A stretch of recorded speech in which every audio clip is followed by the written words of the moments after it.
Καλησπέρα Μελβούρνη. Φίλες και φίλοι, απόψε έχω τη χαρά και τη μεγάλη τιμή να σας πάω μέχρι το Ballarat, στο μνημείο του George Divine Treloar, ενός ανθρώπου που βοήθησε να επαναπατριστούν 108.000 πρόσφυγες. Στην Κομοτηνή ένα χωριό πήρε το όνομά του και σήμερα ονομάζεται Θλιρόριο. Good morning, ladies and gentlemen, and welcome to Sturt Street in the beautiful city of Ballarat as we come together to celebrate the 5-year anniversary marking the unveiling of the George Divine Treloar Memorial Statue. The statue that honours the humanitarian efforts and advocacy for the Pontic Greek refugees of Asia Minor at the end of World War I by George Divine Treloar. My name is Penny Tombonopoulos and I'm the public liaison representative of Μέριμνα Ποντίων Κυριών Ωκεάνιas, and I will be your MC for this morning's proceedings. I would like to acknowledge the traditional custodians of the land and the Wadawurrung people of the Kulin Nation and pay our respects to their elders past, present and emerging. Before we move on, I would like to have a minute of silence in honour of all the fallen servicemen and women.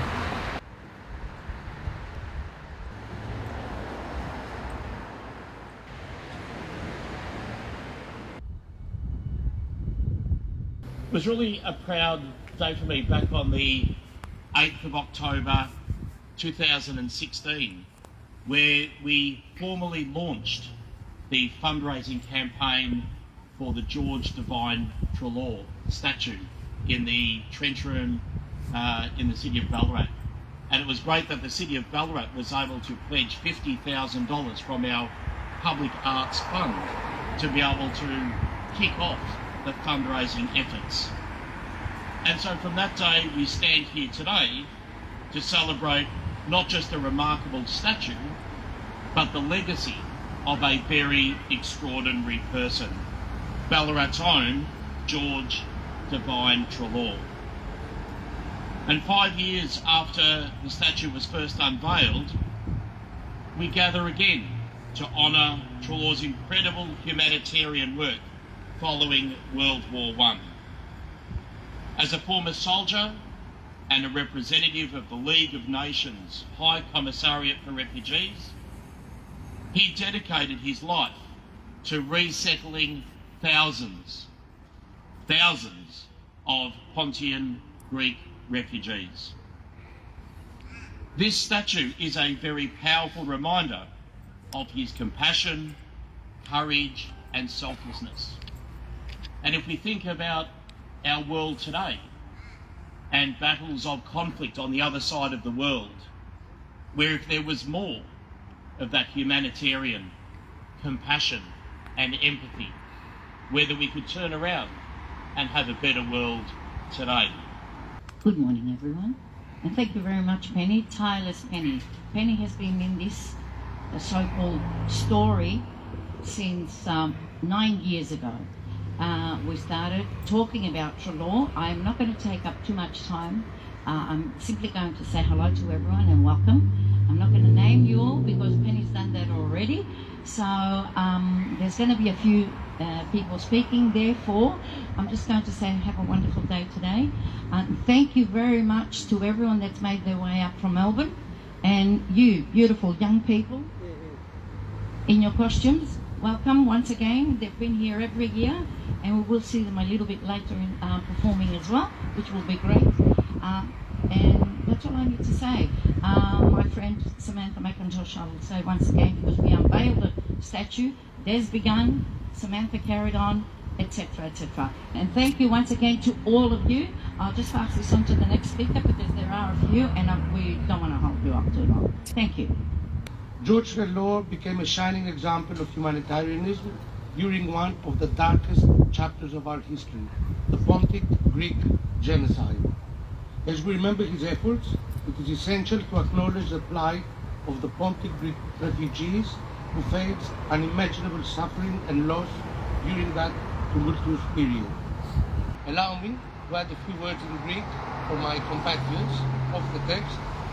Να συγχαρώ πραγματικά και τη Μέριμνα και την Ποντιακή Εστία και όλους τους συμπατριώτες μας που βοήθησαν σε αυτό το εγχείρημα. Πραγματικά, όχι μόνο οι Πόντιοι, όλοι οι Έλληνες προσφούμε πολλά σε αυτόν τον μεγάλο άνδρα, αλλά είναι και μια υπενθύμηση για τους Έλληνες στην Αυστραλία που έφυγαν από πάρα πολύ δύσκολες συνθήκες και βρήκαν εδώ φιλοξενία, την οποία όμως φιλοξενία καθημερινά αποδεικνύουν ότι την αξίζουν με τη σκληρή δουλειά και την προκοπή τους σε αυτή την κοινωνία.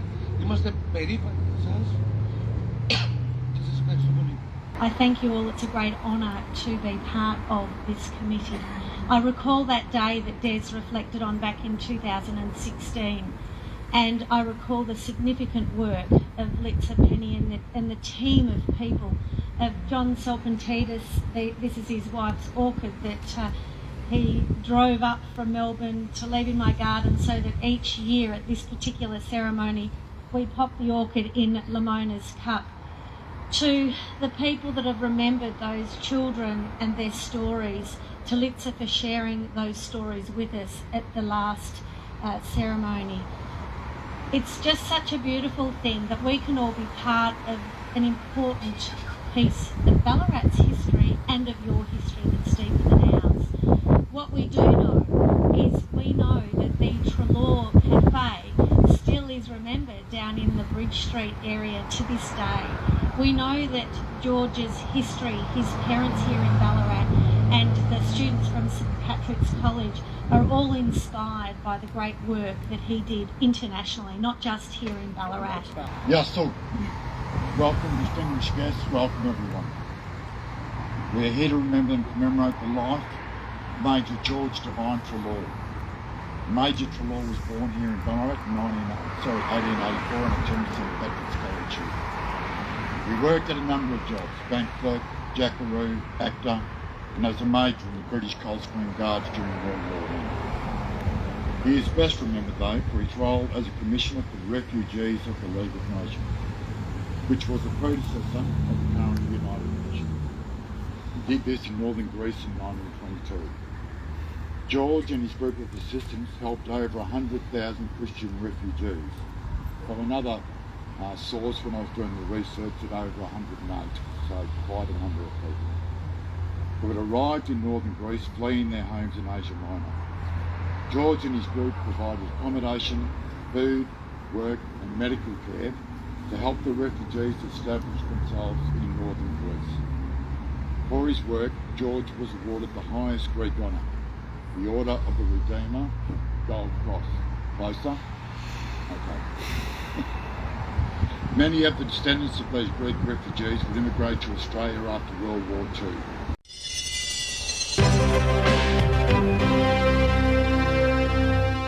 Για τις πιο δύσκολες ώρες σας, είμαστε κοντά σας. Παναγιώτης Τζιότσης, Orthodox Funeral Services. Με κατανόηση, συνέπεια και επαγγελματισμό, όπως απαιτούν οι περιστάσεις. Παναγιώτης Τζιότσης, Orthodox Funeral Services. Τηλέφωνο 03 95 68 58 58.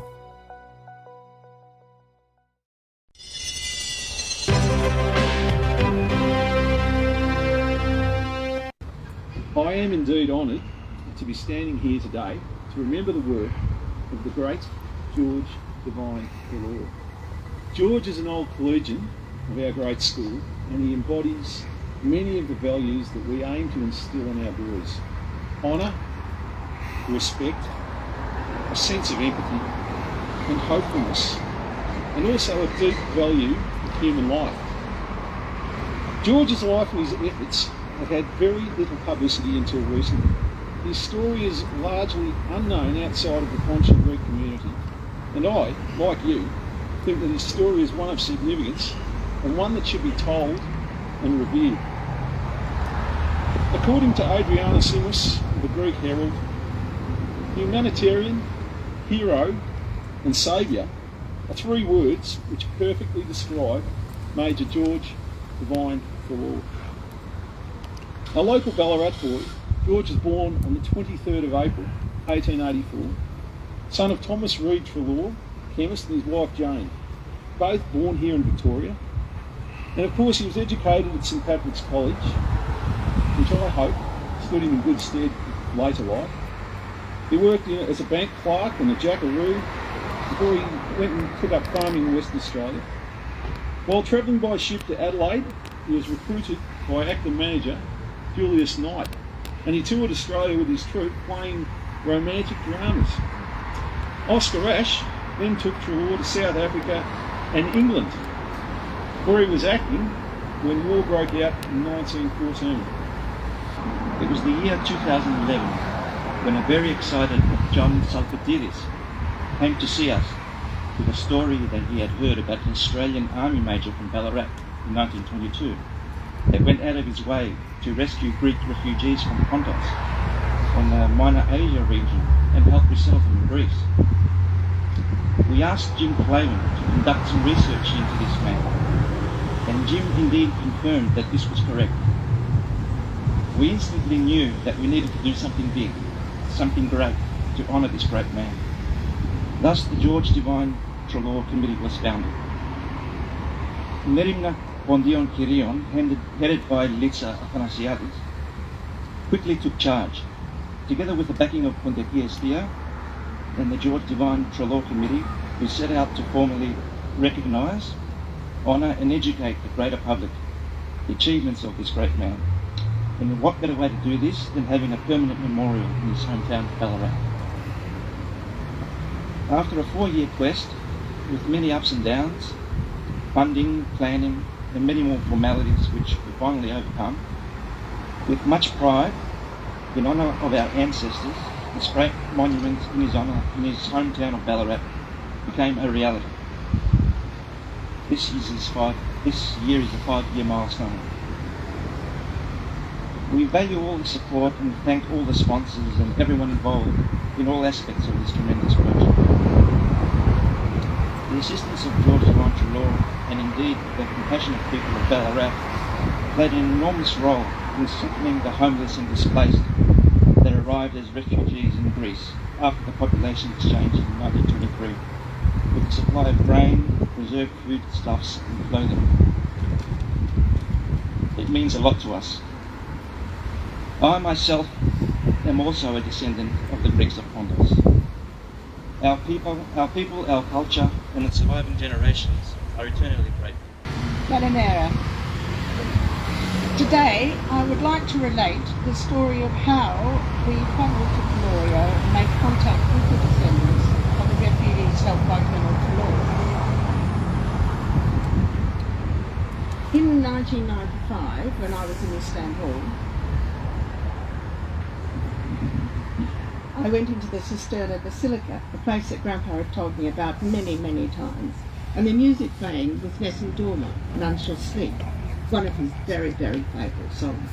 And it was like he was there with me. And perhaps I should have paid more attention, because in 2004, John Treloar drove his wife Sally to a psychic she had never met and used before. John thought it was all nonsense. Sally said, she gave him strict instructions. Don't interrupt. Get behind me so I can't see you. And don't talk or snigger. The psychic started with information about Sally's mother, and she was impressed by his accuracy. But then he said, now there's a gentleman, a military man, and he wants to talk to him. And Sally was a bit put out and said, I'm paying and I want to hear things about me and my family, not about John. He doesn't even believe in spiritualism or magic. Anyway, the psychic persisted and said, he doesn't want to talk to you, he wants to talk to him. He said the military man wanted John to know that in the future they would be together again, that John would go back to the place where he was born, that he, the military man, would walk every step of the way with John, and that he loved both of his sons. John went, well, that went not over that to happen. And the psychic said, no, the military man says he will provide everything. John was bemused. John and Sally told David and Helen what had occurred, and their response was disbelief. In fact, all of us thought it was implausible that nothing would ever happen. 3 years later, David was sent an email from a distant relative, Trent Nyman, one of the Nyman family from Bendigo. Trent had put his whole family tree on the internet, and now someone was looking for the sons of Treloar. He forwarded the email to David. David glanced at it, saw slightly unusual English and thought, oh, it's probably scam, and put it in the bin. He retrieved it 2 or 3 days later and actually read it. Not only were they looking for the sons of Treloar, but they were offering to pay for their fares to Delorio and their accommodation. David promptly contacted the sender of the email, Professor Manolis Sergis from the Democritus University near Comatini. Professor Sergis explained that he was a sociologist with expertise in folklore. One of his research projects was a history and folklore of Trelorio and the whole culture of the Pontians inhabitants, and confirmed that the people in Trelorio did want to meet George's sons. David called John and said, "You better sit down. People in Greece, in a village named after father, wants us to go and meet them. They're offering to pay for their travel and accommodation. Are you interested?" John immediately said, "Yes." And in direct contradiction to his previous belief, said, "Told you so, the psychic was right." David's wife Helen said, "We all must go."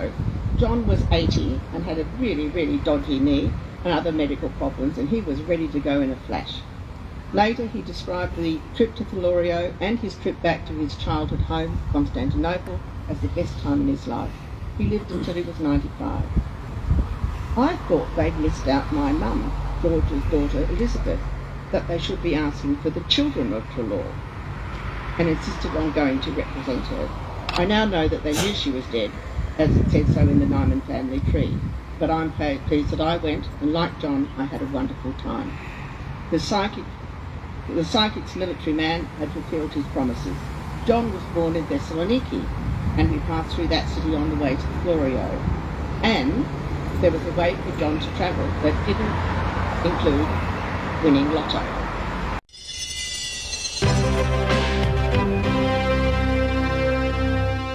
Για τις πιο δύσκολες ώρες σας, είμαστε κοντά σας. Παναγιώτης Τζιότσης, Orthodox Funeral Services. Με κατανόηση, συνέπεια και επαγγελματισμό, όπως απαιτούν οι περιστάσεις. Παναγιώτης Τζιότσης, Orthodox Funeral Services. Τηλέφωνο 03 95 68 58 58. Greek News 24. Πώς θα μάθω τα νέα στην Μελβούρνη? Greek News 24. Πώς θα μάθω τι γίνεται στην παροικία μας? Greek News 24. Μάθε τα νέα στην Ελλάδα, στην Αυστραλία και σε όλο τον κόσμο. Greek News 24. Έγκαιρα και έγκυρα.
Εδώ φτάσαμε στο τέλος της σημερινής μας εκπομπής. Σας ευχαριστούμε που μας παρακολουθήσατε. Μην ξεχνάτε να βοηθάτε αυτούς που μας υποστηρίζουν. Τον Παναγιώτη Τζιότζη από το Orthodox Funeral Services, το Meet Me Σουβλακερί, το Ελλάς TV, το βραβευμένο τριφυλιά Olive Oil και το Perenne Seafood στο Όκλι. Από μένα, το Σωτήρη Σωτηρόπουλο, μέχρι την επόμενη εβδομάδα. Γεια σας και χαρά σας.